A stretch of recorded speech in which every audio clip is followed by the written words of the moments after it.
अस्सलाम वालेकुम dear students, my dear friend, welcome to my YouTube channel के mathematics. आज के लेक्चर में हम general math BSc general math paper B supplementary 2019 question number आज हम 6 सॉल्व करेंगे।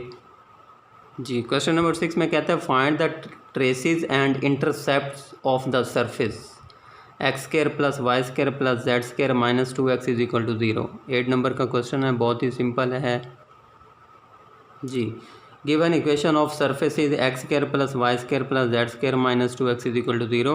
अब कहते हैं ट्रेसेस फाइंड करनी है, तो trace in x y plane, ठीक है। एक्स वाई प्लेन में बच्चों z 0 होता है, तो पुट कर दें z is equal to 0। In equation 1 में z को 0 पुट कर दें तो आ जाएगा x square plus y square plus 0 square minus 2x is equal to 0।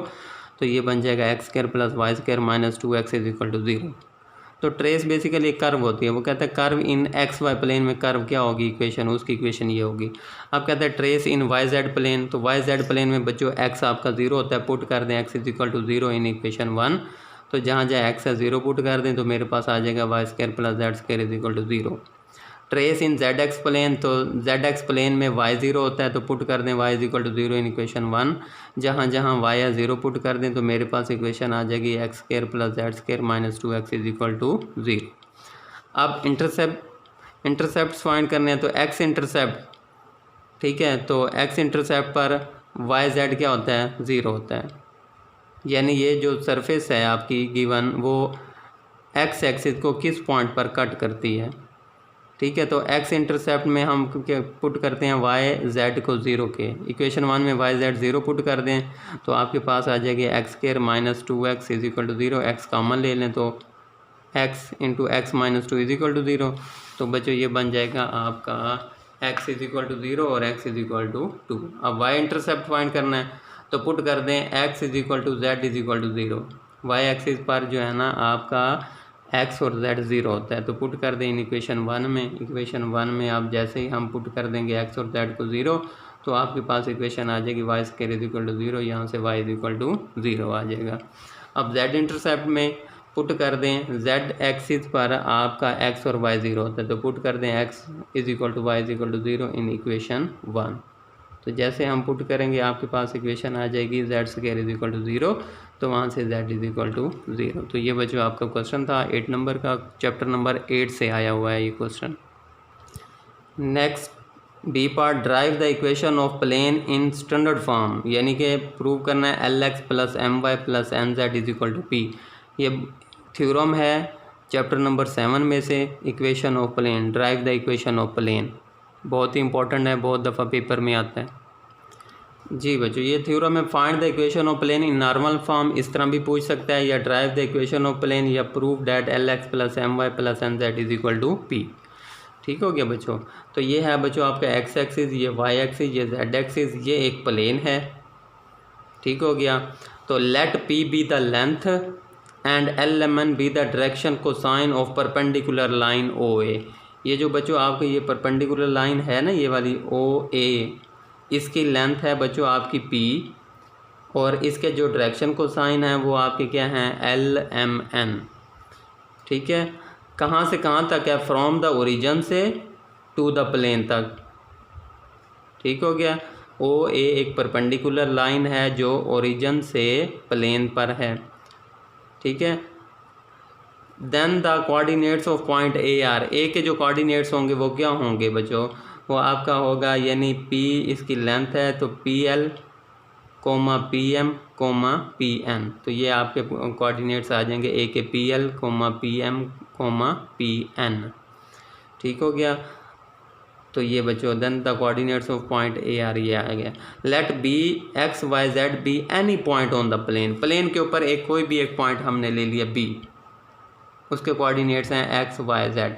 अब ये देखें कि OA और AB लाइन आपस में परपेंडिकुलर हैं, ठीक हो गया जी। अब है the direction ratios of AB are क्या होंगे, x minus PL comma y minus PM z minus PN। दो पॉइंट से अगर आपके पास दो पॉइंट हो तो डायरेक्शन रेशो कैसे फाइंड करते हैं, सेकंड पॉइंट में से फर्स्ट पॉइंट को माइनस कर दें। मसलन अगर A पॉइंट है आपके पास x1 y1 z1, और बी पॉइंट्स है आपके पास x2 y2 z2, तो इसके जो डायरेक्शन रेशोज़ होंगे ना ए बी के, वो क्या होंगे, x2 minus x1, y2 minus y1, z2 minus z1। इसी तरह ए और बी के डायरेक्शन रेशोज़ क्या होंगे, the direction ratios of A B are B minus A, यानी बी है आपका एक्स वाई जेड और ए है आपका P L P M P N. तो आ जाएंगे x minus P L, y minus P M, z minus P N. अब since O A line is perpendicular to A B के, इसलिए उनके डायरेक्शन रेशोज़ के प्रोडक्ट का सम क्या होगा, ज़ीरो होगा। ठीक है, तो ओ ए के डायरेक्शन रेशोज़ या डायरेक्शन कोसाइन क्या होते हैं, एल एम एन है, और ए बी के हैं x minus P L, y minus P M, z minus P N. तो इसलिए क्या होगा, L into x minus P L plus M into y minus P M plus N into z minus P M is equal to zero. याद रखिएगा, ओ ए के जो direction cosine है वो है एल एम एन, और इसके जो डायरेक्शन रेशोज़ हैं x minus P L, y minus P M, अब इनका प्रोडक्ट का सम क्या होगा, ज़ीरो। अब एल को हम अंदर मल्टीप्लाई कर देते हैं, L x plus minus P L square plus, अब एम को अंदर मल्टीप्लाई तो M y minus P M square plus N z minus P N square is equal to zero. अब जितने भी माइनस वाले हैं इसको उठा के इक्वल की राइट साइड पे ले जाएं तो वो बन जाएगा P L square plus P M square plus P N square. यहाँ से पी कॉमन ले लें तो ये है L square plus M square plus N square. वो बच्चों आपका क्या होता है, डायरेक्शन कोसाइन के product L square plus M square plus N square is equal to 1 होता है। ठीक हो गया, तो यहाँ पे 1 आ गया, तो ये आ जाएगा L x plus M y plus N z is equal to P. ठीक है, this is the equation of plane in normal form, या हम कह सकते हैं this is the equation of plane whose normal has direction cosine lmn and whose perpendicular distance from the origin is p। ये बच्चों आपका प्रूफ था theorem plane का, बहुत ही इम्पोर्टेंट है। ठीक है, इसको अच्छे तरीके से तैयार कर लीजिएगा। अगर किसी पॉइंट की समझ ना आई हो तो आप काइंडली जो है ना कमेंट्स में आप पूछ सकते हैं। अपना बहुत सा ख्याल रखिएगा। खुदा हाफिज़।